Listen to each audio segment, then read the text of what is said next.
Who eats what? Food chains and food webs. So this is a science read aloud. It's going to be what you do today for science for Monday. And it's all about food webs, which is what we've been learning about so much for so long. So hope you enjoy it. Who eats what? A caterpillar is eating a leaf on an apple tree. Later, the caterpillar is spotted by a wren. It becomes part of the wren's dinner. Still later, the wren is eaten by a hawk.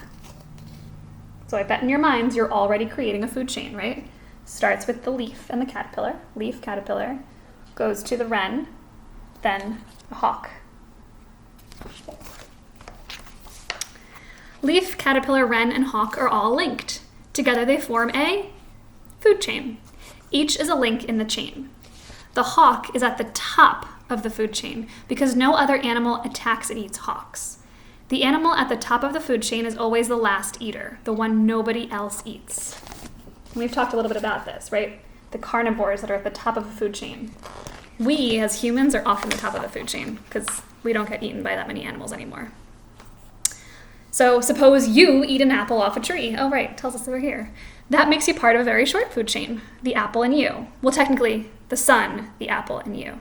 Even though they don't say that in this book, we always start every food chain because we get all of our energy from the sun. No one eats it, but the energy comes from there. You are at the top of the food chain. Or suppose you drink a glass of milk. Now you are at the top of a slightly longer food chain. The milk came from a cow, and the cow ate grass. So this chain is grass, cow, you. Right? So we make our own food chains.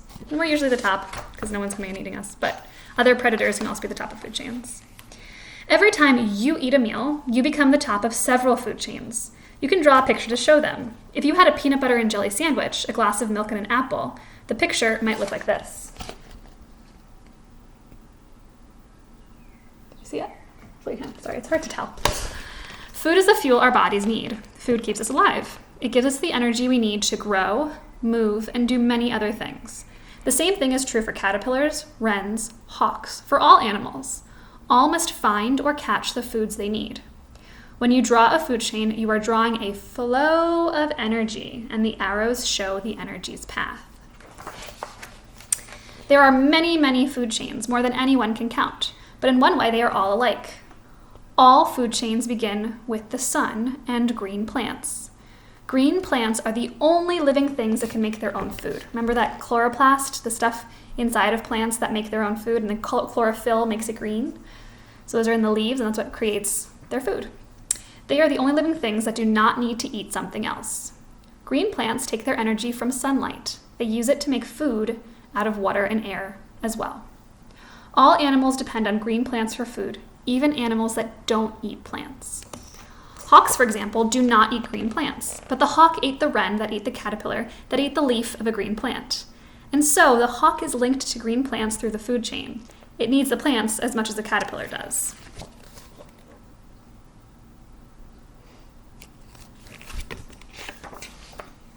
Take a walk and look around.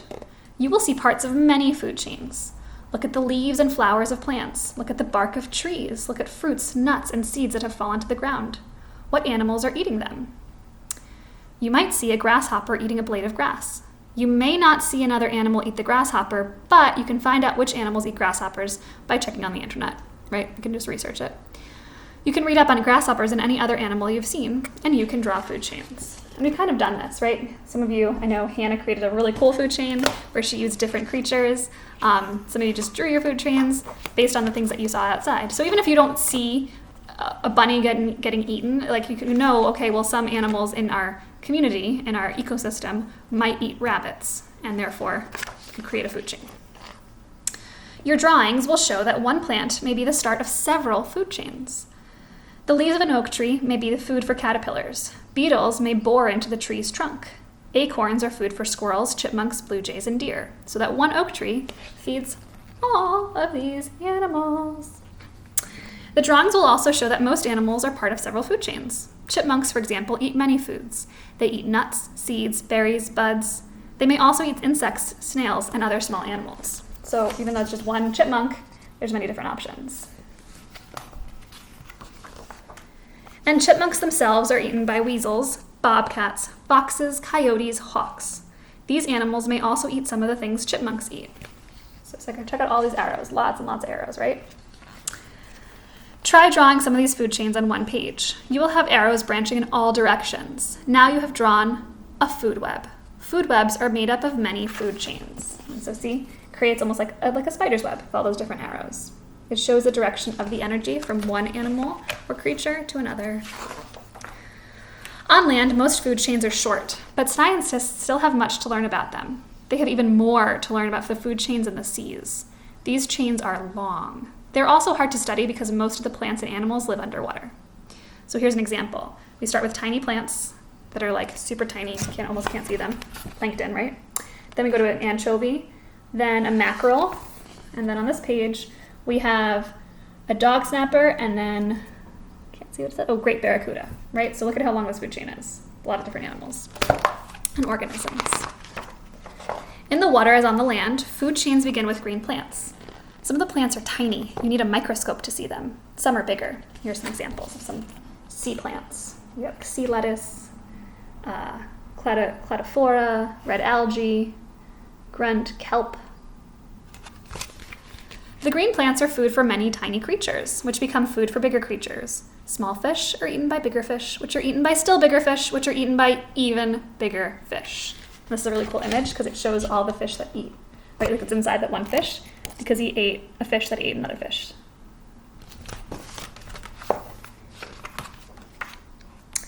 The biggest, such as tuna, are at the tops of food chains unless they are caught by humans. Then one of them may turn up in your tuna fish sandwich. Both the tuna and you are part of a food chain that began with a tiny green plant. Food chains are found wherever life is found. The far south of the world, Antarctica, is icy and bitterly cold for much of the year. But in summer, its oceans come alive. The water is rich with tiny green plants. They are fed on by tiny animals, and these are fed on by small animals such as krill, which look a lot like shrimp. All these animals and plants are food for bigger animals, such as larger fish and squid. Ew, gross. I don't like squid. Ugh. Gross me out. Many other animals come to feast in these waters. There are seals, whales, and dolphins. There are many seabirds, among them penguins. All the animals are linked to the tiny green plants. Check it out. Lots and lots of animals that come to feed in the same place because there's so much opportunity. The drawing shows a web of food chains, I'll show you in a second, at the far south of the world, so in Antarctica. The arrows show who eats what. Follow the arrows and find the animals that feed on krill.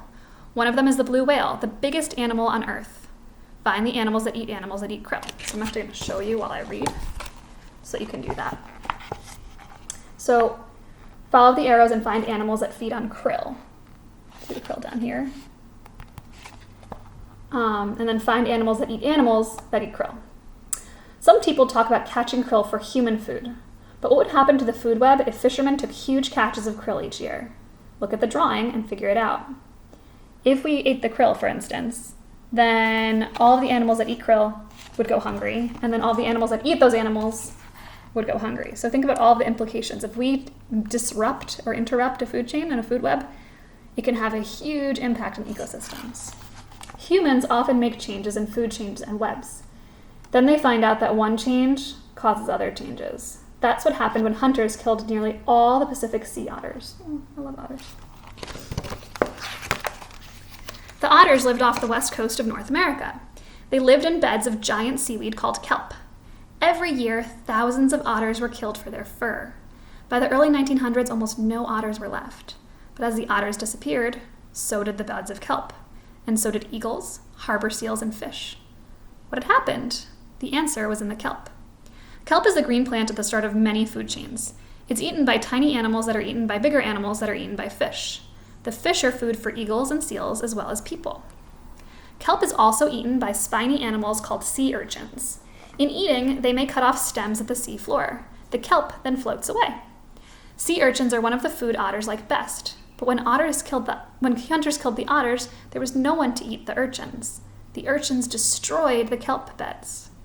Once the hunting stopped, the otters made a comeback. They ate sea urchins and the kelp began to do well. When the kelp did well, the fish came back, and so did the eagles, seals, and fishermen.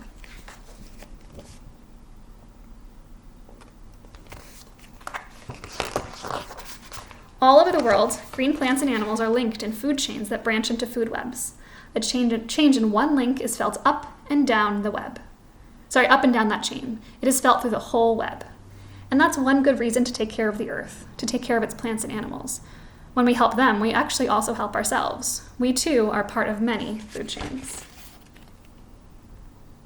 And that is the end. So hopefully that helps to kind of clarify a little bit about food chains and food webs. They didn't really discuss like herbivore and carnivore and predator and prey. Those are all words that you know, so you can actually think through. If I show you the food web from Antarctica, hang on, where was it? Think about which of these organisms is an herbivore, which is a carnivore, which is a predator, which is prey. You guys can go through and kind of think about that.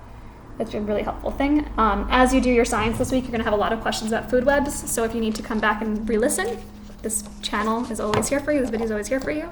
Hope you enjoyed. Bye, guys.